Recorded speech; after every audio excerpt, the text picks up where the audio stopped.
السلام عليكم ورحمة الله وبركاته نحمده ونصلي على رسوله الكريم أما بعد فأعوذ بالله من الشيطان الرجيم قل إن صلاتي ونسكي ومحياي ومماتي لله رب العالمين لا شريك له وبذلك أمرت وأنا أول المسلمين صدق الله المولانا العظيم শুকরিয় দিনী ভাই বন্ধুরা কাছের এবং দূরের যে যেখান থেকে আমাদের অনুষ্ঠানটি দেখতে পাইতেছেন সকলকে মোবারকবাদ জানাচ্ছি। সেই সাথে আগামীকাল পবিত্র ঈদুল আজহার শুভেচ্ছা জানাচ্ছি। ঈদুকুম মুবারাকুন তাকাব্বালাল্লাহু মিন্না ওয়া মিনকুম। সম্মানিত দিনী ভাই বন্ধুরা, মুসলমানদের দুটি গুরুত্বপূর্ণ উৎসবের একটি হলো পবিত্র ঈদুল আজহা। এটা শুধুমাত্র উৎসব নয়, বরং ঈদুল আজহা একটি ইবাদত। এর ভিতরে হযরত ইব্রাহিম আলাইহিস সালাম আল্লাহ রাব্বুল আলামিনের জন্য যে ইতিহাস তিনি সৃষ্টি করে গেছেন, সেই ইতিহাস হযরত ইব্রাহিম আলাইহিস সালাম আল্লাহকে পাওয়ার জন্য, আল্লাহর সন্তুষ্টি অর্জন করার জন্য তার প্রিয় জিনিসটাকে আল্লাহর জন্য উৎসর্গিত করেছেন। যার কারণে আল্লাহ রাব্বুল আলামিন খলিল হযরত ইব্রাহিম আলাইহিস সালামের সেই কোরবানিকে কবুল করে সারা বিশ্বব্যাপী সকল মুসলিম উম্মার জন্য এটাকে ওয়াজিব বানিয়ে দিয়েছেন। সম্মানিত দিনী ভাই বন্ধুরা, কোরবানির ইতিহাস প্রত্যেকটা মুসলিমের জানা উচিত। হযরত খলিল ইব্রাহিম আলাইহিস সালাম যেভাবে তার প্রিয় বৎসকে আল্লাহর জন্য উৎসর্গিত করেছিলেন, সূরা সফফাতের ভিতরে বিস্তারিত সেখানে আলোচনা আসছে। ওয়াকালা ইন্নী যাহিবুন ইলা রাব্বি সায়াহদিন রব্বি হাবলি মিনাস সালিহিন ফাবাশশারনাহু বিগুলামিন হালিম। সম্মানিত দিনী ভাই বন্ধুরা, সে আলোচনা ভিন্ন কোনো দিন আলোচনা হবে ইনশাআল্লাহ। বাকি আগামীকাল যেহেতু ঈদুল আজহা, তো ঈদুল আজহায় আমাদের কি কি করণীয় হতে পারে তথা একজন মুমিনের জন্য কি কি আমল করা যেতে পারে, সেই গুরুত্বপূর্ণ কিছু দিক নির্দেশনা আপনাদের সামনে উপস্থাপন করব। প্রথমে আসি, পবিত্র ঈদুল আজহায় সবথেকে গুরুত্বপূর্ণ আমল হলো কোরবানি করা। সামর্থ্যবান ব্যক্তি যাদেরকে আল্লাহ রাব্বুল আলামিন ওসাত দিয়েছেন, তাদেরকে সেই সামর্থ্য দিয়েছেন কোরবানি করার জন্য, সাহেবে নিসাব বানিয়েছেন। তার উপরে কোরবানি ওয়াজিব। কোরবানি এটা অবশ্যই আল্লাহ তাআলার পক্ষ থেকে নির্ধারিত একটা ওয়াজিব, সেই ওয়াজিবকে আদায় করা। কোরবানি করলে পরে কী ধরনের সওয়াব প্রিয় নবী সাল্লাল্লাহু আলাইহি ওয়াসাল্লাম হাদিসে বিধি ইরশাদ করেছেন। দুটি হাদিস আপনাদের সামনে উপস্থাপন করব। নবী সাল্লাল্লাহু আলাইহি ওয়াসাল্লামকে সাহাবায়ে কেরাম জিজ্ঞাসা করলেন, মা হিয়াল আদাহি ইয়া রাসূলুল্লাহ, ইয়া রাসূলুল্লাহ কোরবানি কী জিনিস? নবী সাল্লাল্লাহু আলাইহি ওয়াসাল্লাম বললেন, সুন্নাতু আবিকুম ইব্রাহিম, কোরবানি হলো তোমাদের পিতা হযরত ইব্রাহিম আলাইহিস সালামের সুন্নাহ। তো সাহাবায়ে কেরাম আল্লাহ রাসূল সাল্লাল্লাহু আলাইহি ওয়াসাল্লামকে জিজ্ঞাসা করলেন, ক্বালু ফামা লানা ইয়া রাসূলুল্লাহ, ইয়া রাসূলুল্লাহ তাহলে সেখানে আমাদের কি করণীয় বা আমাদের কি লাভ? তো রাসূলুল্লাহ সাল্লাল্লাহু আলাইহি ওয়াসাল্লাম বললেন, বিকুল্লি শাআরাতিন হাসানাতুন, অর্থাৎ কোরবানির পশুর প্রত্যেকটা পশমের বিনিময়ে আল্লাহ রাব্বুল আলামিন একটি করে নেকি দান করবেন। সুবহানাল্লাহি ওয়া বিহামদিহি। সাহাবায়ে কেরাম আশ্চর্য হয়ে গেলেন, বললেন, ফামাসসুফ ইয়া রাসূলুল্লাহ, যদি ভেড়ার ভিতরে যে অনেক পশম, সেই হিসেবে ভেড়ার কথা যখন উল্লেখ করলেন, নবী সাল্লাল্লাহু আলাইহি ওয়াসাল্লাম একই কথা বললেন যে ভেড়ার পশম যতই হোক, এরপর আল্লাহ রাব্বুল আলামিন এর পশমের বিনিময়ে আল্লাহ তাআলা নেকি দান করবেন। আরেকটি হাদিস আম্মাজান আয়েশা সিদ্দিকা রাদিয়াল্লাহু তাআলা আনহা থেকে, আন আয়েশা রাদিয়াল্লাহু তাআলা আনহা আন্না রাসূলুল্লাহ সাল্লাল্লাহু আলাইহি ওয়াসাল্লাম মা আমালু আদমি মিন আমালিন ইয়াওমান নাহরি আহাব্বা ইলাল্লাহি মিন ইহরাকিদ দামি। হযরত আয়েশা সিদ্দিকা রাদিয়াল্লাহু তাআলা আনহা এই রিওয়ায়াত তিনি বর্ণনা করেন, রাসূলুল্লাহ সাল্লাল্লাহু আলাইহি ওয়াসাল্লাম বলেন যে মা আমালু আদমি মিন আমালি ইয়াওমিন নাহরি, কোরবানির দিন বনি আদমের যত আমল আছে, কোরবানির দিন বনি আদমের যত আমল আছে, সমস্ত আমলের ভিতরে আল্লাহ এবং আল্লাহ রাসূলের কাছে আহাব্বা ইলাল্লাহি মিন ইহরাকিদ দামি, আল্লাহ তাআলার কাছে সব থেকে প্রিয় আমল হলো আল্লাহর জন্য অর্থাৎ কোরবানির জন্তুর রক্ত প্রবাহিত করা। কেন? ইন্নাহু লা ইয়াতি ইয়াউমাল কিয়ামাতি বিকুরুনিহা ওয়া আশআরিহা ওয়া আজলাফিহা।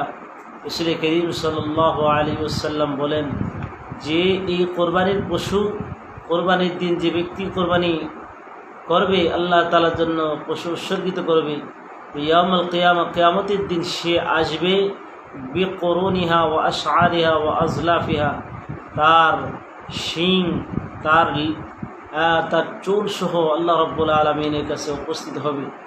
সুবহানাল্লাহি ওয়া বিহামদিহি। ওয়া ইন্নাদ দামা লা ইয়াকাউ মিনাল্লাহি বিমাকানিন ক্বাবলা আন ইয়াকা মিনাল আরদি। আল্লাহর হাবিব সাল্লাল্লাহু আলাইহি ওয়াসাল্লাম এর পরের অংশে বলেন যে কোরবানির পশু আল্লাহ তাআলার কাছে কোনো ব্যক্তি যখন কোরবানি করবে, কোরবানির পশুর রক্ত তথা কোরবানির পশু জবাই করার পরে যে রক্ত প্রবাহিত হয়, সেই রক্ত জমিনে পড়ার পূর্বেই মহান আল্লাহর কাছে গ্রহণযোগ্য হয়ে যায়। সুবহানাল্লাহি ওয়া বিহামদিহি। ফাতিবু বিহা নাফসান। নবী সাল্লাল্লাহু আলাইহি সাল্লাম বলেন, সুতরাং তোমরা সন্তুষ্ট চিত্তে কোরবানি করো। সম্মানিত দিনী ভাই বন্ধুরা, এই জন্য কোরবানির ফজিলত এবং গুরুত্ব এবং তাৎপর্য রাসূল করিম সাল্লাল্লাহু আলাইহি সাল্লাম আমাদেরকে জানিয়ে দিয়েছেন। সেই হিসেবে কোরবানি যাদের উপর ওয়াজিব, অবশ্যই কোরবানি করতে হবে।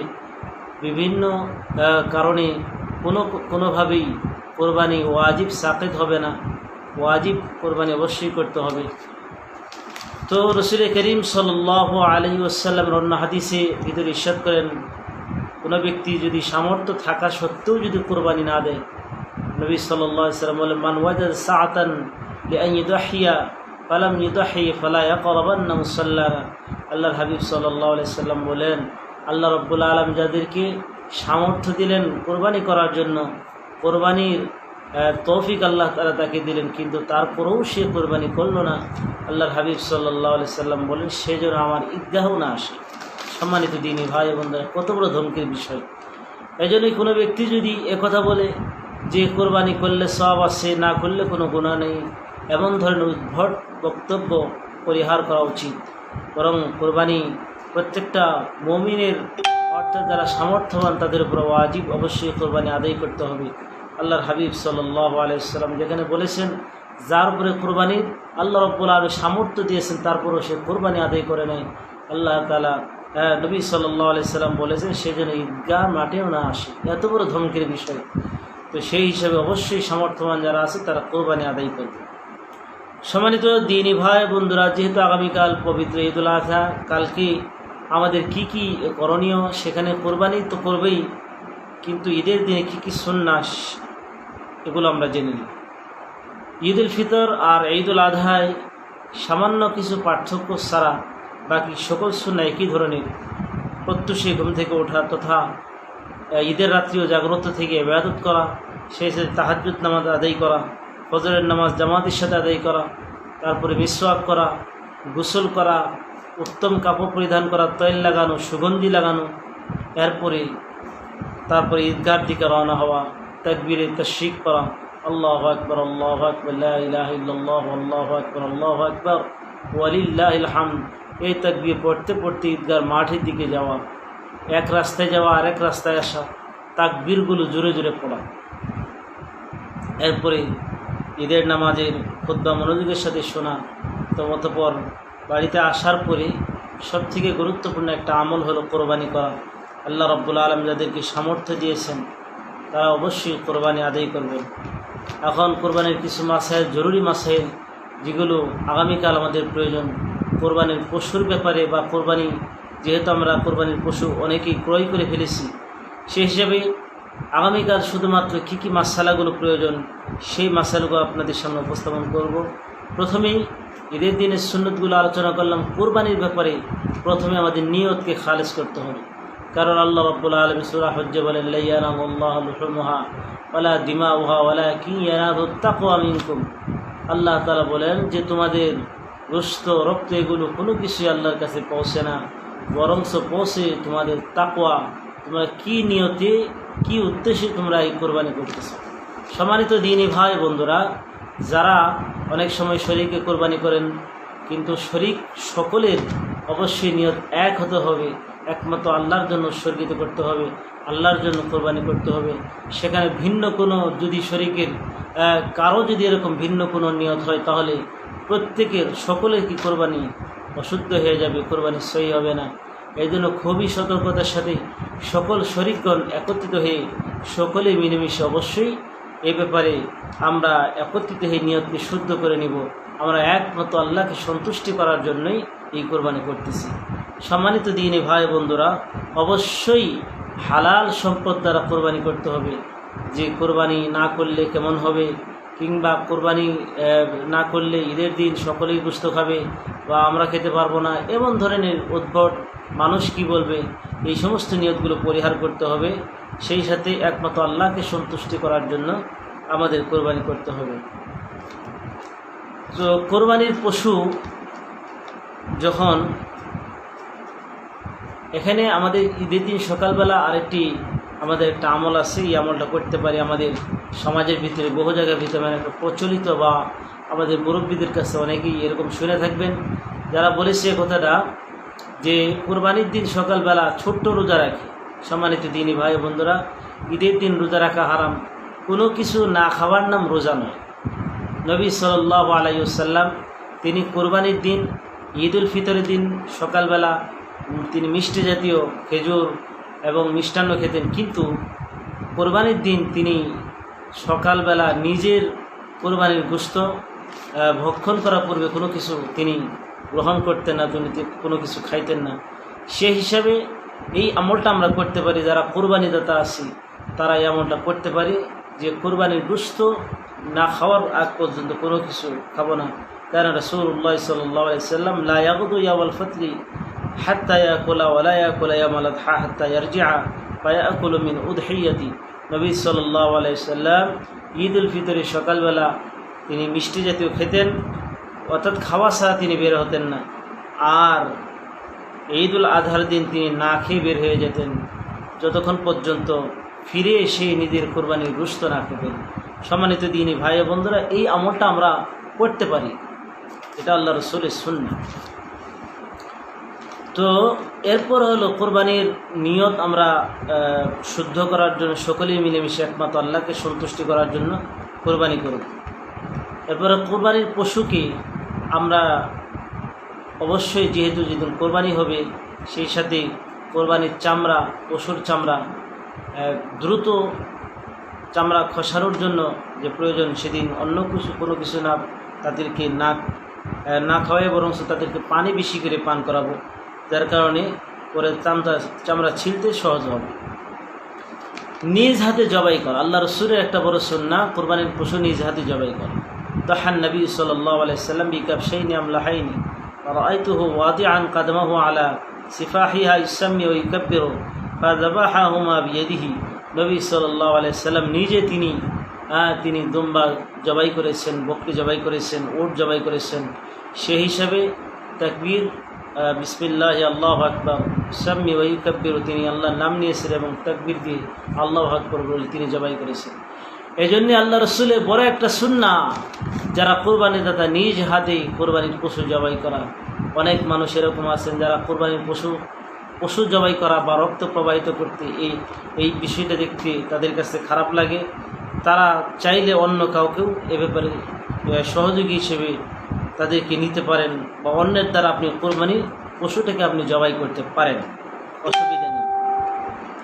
জবাইয়ে যদি একাধিক ব্যক্তি শরীক হয়, অনেক সময় দেখা যায় যে জবাইয়ের সময় একাধিক ব্যক্তি একসাথে সুই চালাইতে থাকে। সম্মানিত দিনী ভাই বন্ধুরা, সকলকেই বিসমিল্লাহি আল্লাহু আকবার অন্তত এতটুকু অবশ্যই পড়তে হবে, নাহলে কোরবানি শুদ্ধ হবে না। সকলকে পড়তে হবে। আর বিশেষ করে যে একটা কোরবানির পশু জবাইয়ের যে দোয়া আছে, নবী সাল্লাল্লাহু আলাইহি ওয়াসাল্লাম দোয়া করেছেন, ইন্নী ওয়াজ্জাহতু ওয়াজহিয়া লিল্লাযী ফাতারাস সামাওয়াতি ওয়াল আরদা হানিফান ওয়া মা আনা মিনাল মুশরিকিন ইলা আখির, শেষ পর্যন্ত। এই দোয়াটাও পড়া যেতে পারে, তবে কেউ যদি না জানি শুধুমাত্র বিসমিল্লাহি আল্লাহু আকবার, আয় আল্লাহ এই কোরবানিকে কবুল করো, যেরকম বা ইব্রাহিম আলাইহিস সালাতু ওয়াস সালামকে তার পক্ষ থেকে তুমি কবুল করেছিলে। তো এই জন্যই আমরা এইভাবে কোরবানি করব। আর ধারালো অস্ত্র ব্যবহার করা, পশু নিস্তেজ হওয়ার আগ পর্যন্ত পশুর চামড়া না খসানো, অপেক্ষা করা। এরপর অন্য পশুর সামনে আর কোরবানির পশুকে জবাই না করা। যেহেতু রাসূলুল্লাহ সাল্লাল্লাহু আলাইহি ওয়াসাল্লাম বলেছেন যে সহজভাবে, অর্থাৎ কোরবানির পশু কষ্ট না পায় সেই হিসেবে চেষ্টা করা। জবাইয়ের সময় পশুকে কষ্ট না দেওয়া যাবে না।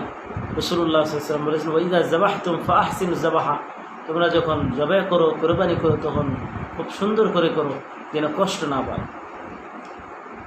জবাইয়ের সময় দোয়ার কথা যদি অবশ্যই বিসমিল্লাহ আল্লাহু আকবার এতটুকু বললেই এনাফ, যথেষ্ট হয়ে যাবে।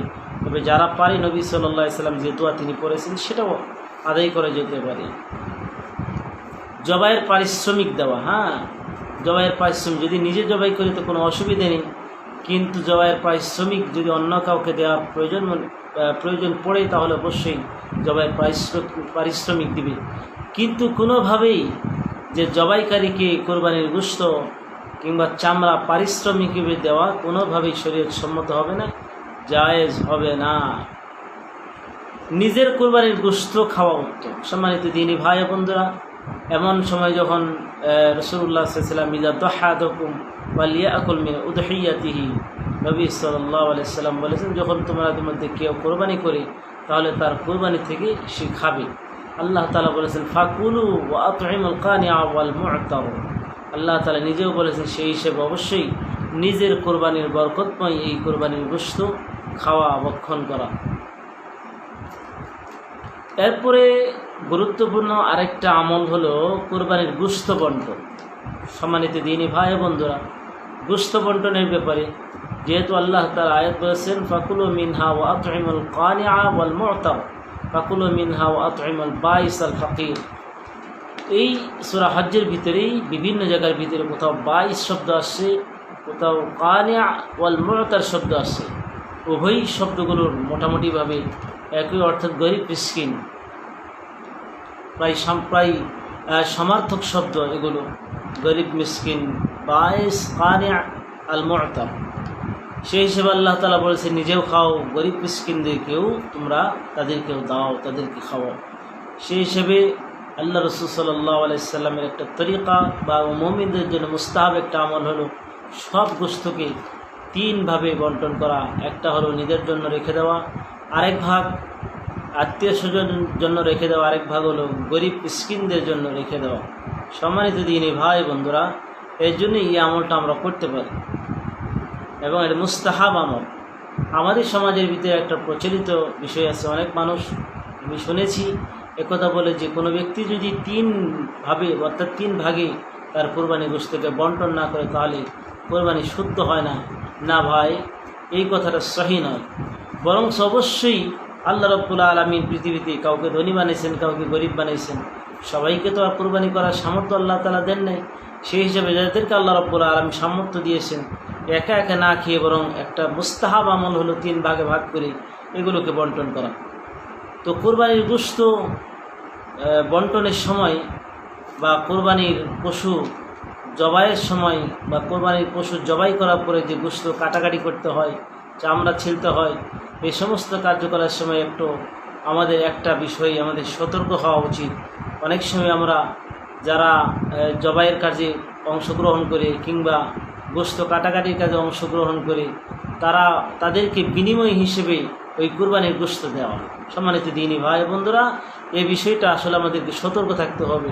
কোনোভাবেই কুরবানির গোশত হিসেবে যারাই জবাইয়ের ভিতরে কিংবা গোশত কাটাকাটির ভিতরে যদি কেউ অংশগ্রহণ করে শরিক হয় তাদেরকে গোশত বিনিময় দেওয়া যাবে না, বরংস তাদেরকে আলাদা টাকা দিতে হবে। গোশত না দিয়ে বরং নির্ধারিত একটা অ্যামাউন্ট তাদের জন্য নির্ধারিত। তবে একটা বিষয় হলো নিজের যে পক্ষ থেকে নিজের যে আত্মীয় স্বজন কিংবা গরিব মিসকিনদের পক্ষে বা নিজের পক্ষ থেকে বাড়িতে যাওয়ার পরে কিংবা গোশত নেওয়ার পরে তারপরে তাদেরকে দিতে পারে। কিন্তু কোনোভাবেই গোশত বানানোর জন্য বা সে কষ্ট করেছে, জবাই করেছে কিংবা গোশত কাটাকাটি করেছে, এই যে কষ্ট করেছে এর বিনিময় হিসেবে তাকে কোনোভাবেই দেওয়া যাবে না। সম্মানিত দ্বীনী ভাই বন্ধুরা, এরপরে আরেকটা সতর্কতা আমাদের অবলম্বন করা উচিত। যদি শরিকানা যারা আমরা কোরবানি দিই, যখন আমরা গোশত বন্টন করি, যে আন্দাজে কিংবা ভাগা করে এরকমভাবে গোশত বন্টন করা সই হবে না, বরংস মেপে দাড়িপাল্লা দিয়ে মেপে তারপরে গোশত বন্টন করতে হবে। সমান, সকলের জন্য সমান হয় সেদিকে খেয়াল রাখতে হবে। গোশত জমিয়ে রাখা যাবে কিনা? রাসূলুল্লাহ সাল্লাল্লাহু আলাইহি সাল্লামের প্রাথমিক জামানায় যেহেতু মদিনার ভিতরে সকলেই কোরবানি দিত না, নবী সাল্লাল্লাহু আলাইহি সাল্লাম তখন হুকুম করেছিলেন 3 দিনের বেশি কোরবানি গোশত খাওয়া যাবে না। কিন্তু যখন মুসলমানদের ভিতরে ওয়াসাত এসে গেল, সকলেই অনেক মানুষ অনেক সাহাবায়ে কেরাম কোরবানি দেওয়া শুরু করলেন, তখন আল্লাহ রাসূল সাল্লাল্লাহু আলাইহি সাল্লাম বললেন, কুলু ওয়াদ্দাখিরু ওয়া তাসাদ্দাকু, হ্যাঁ এখন তোমরা নিজেরা খাও এবং তোমরা জমিয়েও রাখতে পারো, মানুষকে দিতেও পারো। সহিহ বুখারীর হাদিস। তো সেই হিসেবে এখন তিনোটাই করা যেতে পারে, নিজে খাওয়া কিংবা কিছুদিন জমিয়ে রাখা, ফ্রিজ বা শুকিয়ে যে কোনোভাবে হোক এটাকে সংরক্ষণ করা যেতে পারে, আর মিসকিন বা আত্মীয় স্বজনকে এগুলো দেওয়া যেতে পারে। এরপরে সর্বশেষ আরেকটা বিষয় হলো চামড়ার মাসাইল। দেখেন, চামড়ার মাসাইলের ব্যাপারে আছে যে কোনো ব্যক্তি যদি কোরবানি দাতা অর্থাৎ যে কোরবানি দিবে, কোরবানির পশুর চামড়া নিজে যদি ব্যবহার করতে চায় তাহলে সে এই চামড়া ব্যবহার করতে পারে। তবে সে যদি কোরবানি চামড়াকে সে বিক্রি করে কোনোভাবে এই চামড়ার মূল্য সে ভক্ষণ করতে পারবে না, ব্যবহার করতে পারবে না। তখন শুধুমাত্র চামড়াকে দাবাঘাত করে চামড়াকে রেডি করে দিচ্ছে, নিজে ব্যবহার করে তৈরি করতে পারবে, কিন্তু যখনই বিক্রি করবে এই বিক্রি লব্ধ এই টাকা সে নিজে ব্যবহার করতে পারবে, তখন গরিব মিসকিনকে দিয়ে দিতে হবে। সেই সাথে বিভিন্ন মাদ্রাসার ভিতরে যে লিল্লা বোর্ডিং যা যেখানে আছে, যেখানে গরিব মিসকিনদের খানার ব্যবস্থাপনা করা হয় তলবে ইলমদের জন্য, সেখানে দেওয়া যেতে পারে। এছাড়া আরও যারা গরিব আছে আশেপাশে আত্মীয় স্বজনের ভিতরে, প্রতিবেশীদের ভিতরে, তাদের কাছে এই টাকা পৌঁছে দেয়।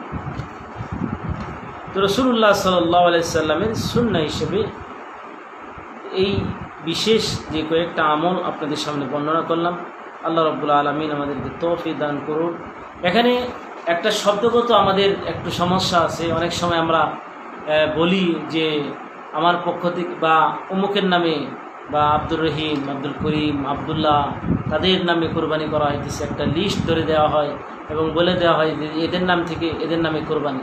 সম্মানিত দিনী ভাই বন্ধুরা, এরকম নামে কোরবানি না করে বরং সে কথা বলতে পারে যে যাদের নামগুলো বলা হলো আব্দুর রহমান, আবদুল্লাহ, আবু বকর, ওমর, ওসমান, এই যে নামগুলো বলা হয় আল্লাহ তাদের পক্ষ থেকে কোরবানি, তাদের নামে কোরবানি না, বরং আল্লাহর নামে কোরবানি হবে আর তাদের পক্ষ থেকে কোরবানি হবে। এই শাব্দিগত একটু শব্দগত পার্থক্যের কারণে শিরিকের গন্ধ পাওয়া যায়। সেই হিসেবে আমরা বলবো আমাদের পক্ষ থেকে কোরবানি, কিন্তু কার নামে? আল্লাহর নামে কোরবানি। আল্লাহ রাব্বুল আলামিন আমাদের সকলের কোরবানিকে সহি তরিকায় করার তৌফিক দান করুন। কোরবানির সমস্ত ফজিলত বরকত আল্লাহ রাব্বুল আলামিনকে নসিব করুন, আমিন। সেই সাথে সারা দুনিয়ার ভিতরে যে সমস্ত ভাইরা কোরবানির পশু কোরবানি করবে প্রত্যেকের কোরবানিকে আল্লাহ তাআলা কবুল করুন, আমিন। আসসালামু আলাইকুম ওয়া রাহমাতুল্লাহি ওয়া বারাকাতুহু।